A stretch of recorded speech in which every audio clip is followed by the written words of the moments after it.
At the beginning of the movie, a text appears after the incident of the night Dharma was possessed. Dharma managed to inform Opah, his grandmother, and Mac Lang, his mother, that he wanted to find out about their ancestral spirit. After that night, Dharma vanished and no one knew of his whereabouts. 17 years have passed. Dharma is still missing and the ancestral spirit continues to disturb his family. Then, in 2019, Opah is seen lying lifeless, while Lang stands beside her body after completing the washing ritual. Suddenly, Lang hears a sound, the jingling of anklets. Then, we see villagers burying Opah. Later, Lynn tells her mother to come with her because she doesn't want her to live alone. Lang says, "Dharma." Lynn replies, "Dharma disappeared. We don't know where he went. Even when Grandma passed away, he didn't show up." Lang remains silent and walks away. Later at night, Lang is praying when she suddenly hears the sound of a door creaking open, followed by hurried footsteps. As she continues her prayer, she hears the tinkling sound of anklets. Terrified, she keeps praying, but the sound grows closer. Just as Lang steps outside, the lights go out. She moves to check the switch, but a loud thunderclap and the sound of a window creaking open startle her. She then heads toward the kitchen to close the window. As she closes it and turns back, she hears the door creak open from outside. Frightened, she heads to shut the door. As she turns back after closing it, she suddenly sees something inside. A lightning flash reveals a woman as the door swings open by itself. However, when she looks again, the woman is gone. Lang quickly shuts the door once more, but as she turns around, she finds Opah standing right in front of her.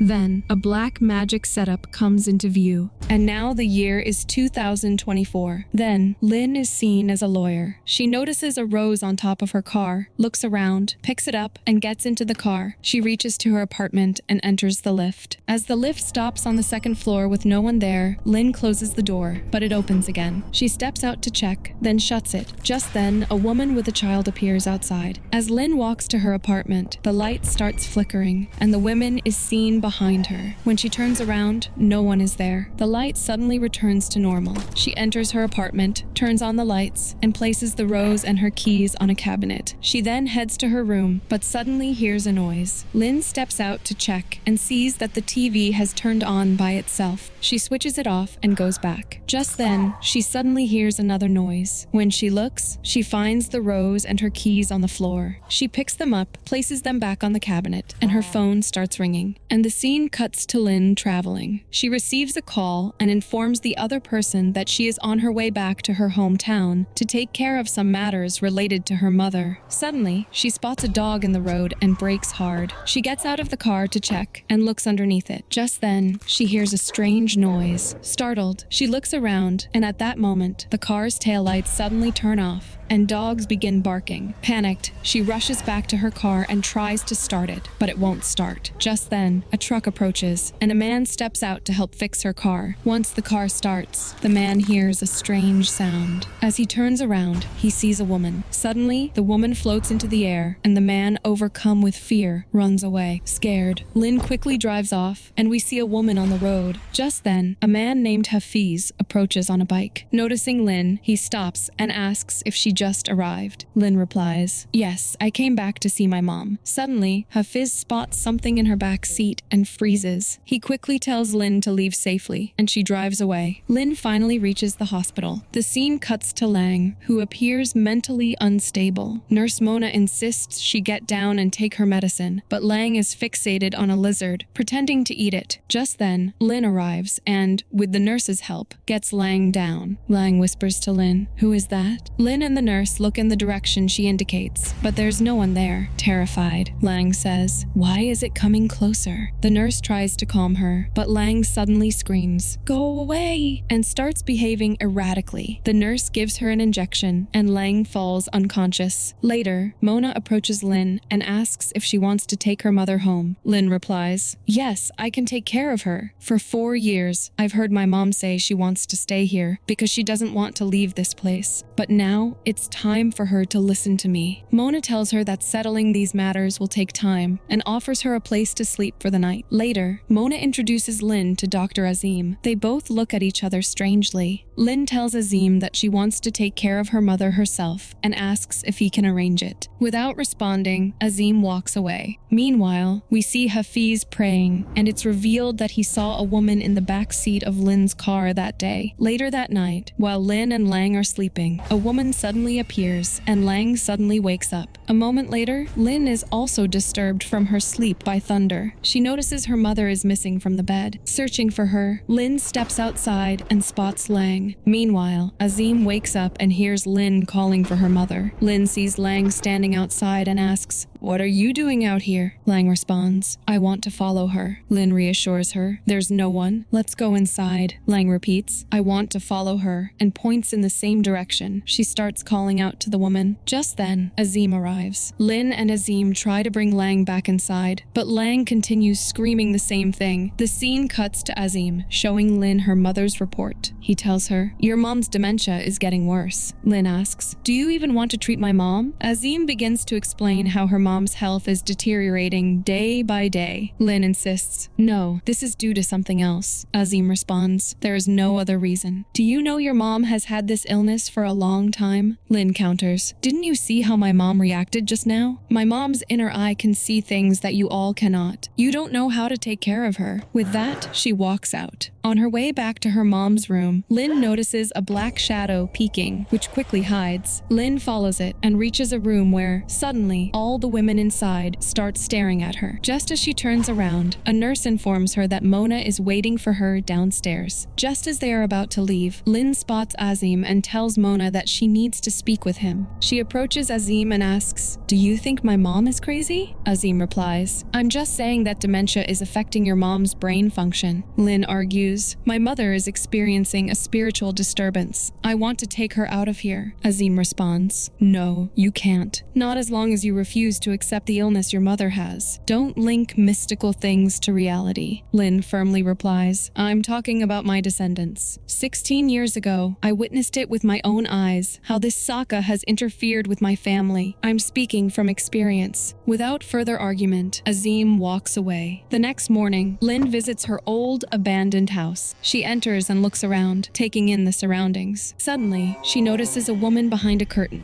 The woman runs towards her, causing Lynn to fall, and then the woman disappears. Lynn hears a sound behind her, and a woman is seen floating towards her. Terrified, Lynn runs out of the house. Outside, she bumps into Hafiz. Then, Lynn asks Hafiz if he can help her. She says that she wants to take her mom out of that nursing home. Hafiz says that, "But your mom doesn't want to leave this place." Lynn says, "I don't feel safe here." Hafiz says, "As long as this thing is still around, wherever you go will not be safe at all." The scene cuts to Lynn approaching her mother in a park, with Azim watching them from a distance. Lynn tells her, "I'm taking you out of here." Lang smiles and asks, "Will you be there?" Lynn reassures her, "Of course I will be there." Lang responds, "Not you, that friend of yours." Lynn asks, "Which friend?" "I came here alone." Lang turns Lynn's face to the side and points, saying, "The one with long hair." But there's no one there. Suddenly, a strong gust of wind blows, and Lang says, "I told you she is here. She has already flown away." She continues, "Lynn, I saw something earlier. Dharma was here." Lynn, hearing this, gets scared.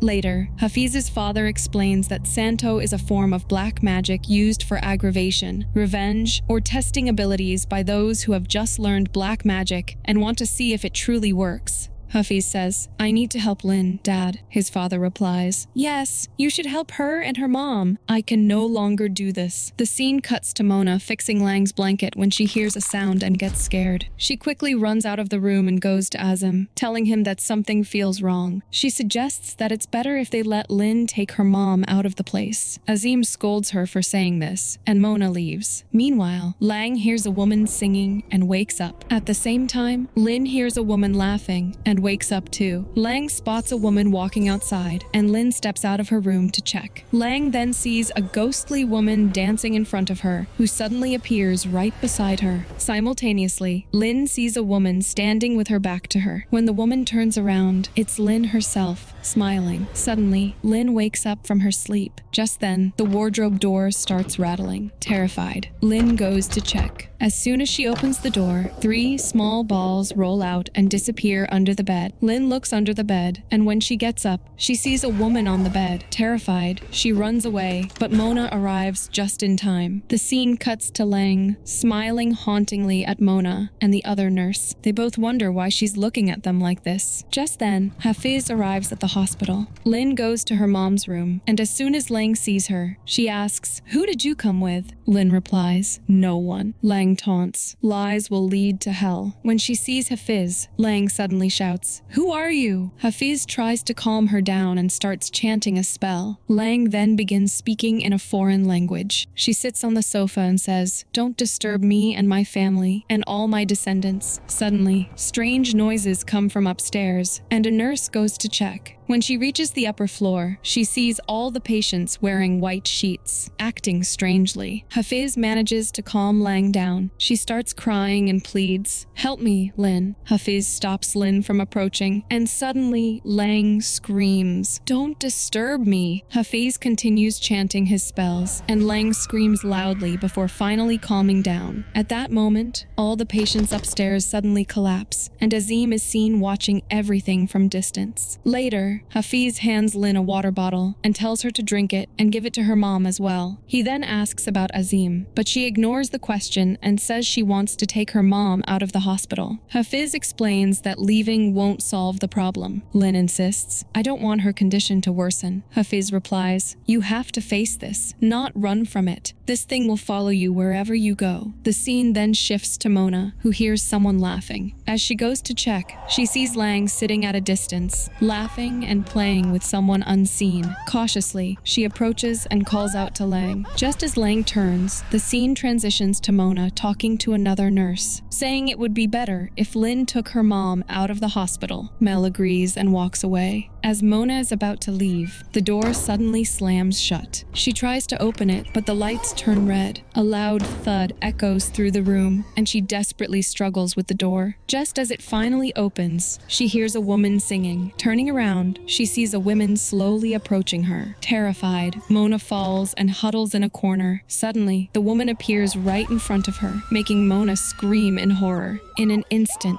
the lights return to normal, and the woman vanishes. Then, Lin is seen taking her mother out of the hospital when Azim suddenly stops her. Lin tells him that he has no right to stop her. Azim insists that her mom's condition is still unstable. Lin retorts, "Stop bothering me." As she moves forward, the wheelchair also shifts slightly. Ignoring everything, Lin gets into the car and drives away. On their way, Lang starts coughing heavily. Lin asks if she is okay, but Lang behaves as if she is about to vomit. Lin pulls the car over to the side and takes her out to help her vomit. Lin grabs her hand to guide her back, but notices Lang is still in the car. Then we see the women behind her. Startled, Lin turns around, but no one is there. She quickly gets into the car and drives off. Later, they both arrive at Mona's house. Lin tells her, "I felt it wasn't safe to travel tonight, so we came here." Mona agrees. Later that night, Lin hears footsteps. She sits up in bed, alert. The door creaks open slowly, and suddenly a woman appears in front of her. Lin jolts awake, and just then, Mona enters the room, informing her that Lang is missing. Lin immediately goes to inform Hafiz that Lang is missing. Just then, Hafiz notices a woman in the distance. They both head to Lin's abandoned house, where Lin says she believes her mother is inside. But Hafiz stops her and begins chanting a spell. Suddenly, Lang appears behind them. They both turn and spot her. Lang says, "I had already taken care of this family." Hafiz replies, "A jinn cannot take care of humans. We only trust in God." Lang laughs maniacally, replying, "Better watch your mouth, young man," and laughs even louder. She continues, "700 years I have sworn a blood oath with this family, and I have never once disobeyed. I am not like humans. Weak," Hafiz warns. "If you don't leave this body, I will destroy you." Lang laughs again, saying, "Your words are truly weak, just like your father." Hafiz then grabs some salt in his hand and looks up to find that Lang has vanished. Lin asks, "Where's Mom?" And suddenly, Lang appears behind her, only to disappear again. Hafiz chants a spell and throws the salt into the air, revealing Lang, who is now kneeling and looking weak. Just then, Azim arrives with Mona. He immediately takes something out of his pocket. After a moment, moment, Lang collapses, and Lin becomes possessed. Hafiz continues chanting spells to try to free Lin, and suddenly, she collapses. Hafiz then turns to Lang, attempting to calm her with his prayers. Just then, the spirit leaves her body. Lin rushes to her mother, only to find that she has passed away. The next day, Lang's burial ceremony takes place. Later, Lin is seen driving when her car suddenly stops. She tries to start it again, but strange noises begin to come from it. Just then, the back door of her car opens on its own, and when she looks behind, a woman is sitting there. Terrified, Lin quickly gets out of the car and runs away. She hears a woman singing from behind, approaching her, but when she turns, there is nothing, and she appears in her front. The scene cuts to Azim practicing black magic, and here it is revealed that the woman with long hair is summoned by him. Meanwhile, Mona informs Hafiz that she tried calling Lin, but couldn't reach her. Someone had seen Lin's car by the side of the road, but she wasn't there. Hafiz's dad asks, "Which road is this?" Mona replies, "It's the one before the cemetery." He tells Hafiz, "Let's go and find her." Just then, Hafiz spots Azim in the distance. He approaches to check, and Azim appears behind him. He tells him that he knows what he has done. Azim says, "I hate her. I want her to suffer." Hafiz says it's not your right to do that. Azim says, "If I don't do it, she won't regret it. I want to torture her, just like how I was tormented by her." Hafiz then begins chanting a spell, making Azim weak, causing him to kneel. At that moment, Mona arrives and asks what's happening. Hafiz warns her not to look into Azim's eyes, but she gets possessed. It is then revealed that Azim and Lin were in a relationship. To take revenge on Lin, Azim used black magic on her. Everything that had been happening to her was orchestrated by Azim. He was also responsible for her mother's illness. It was all part of his plan. In the present, Mona collapses and gets possessed.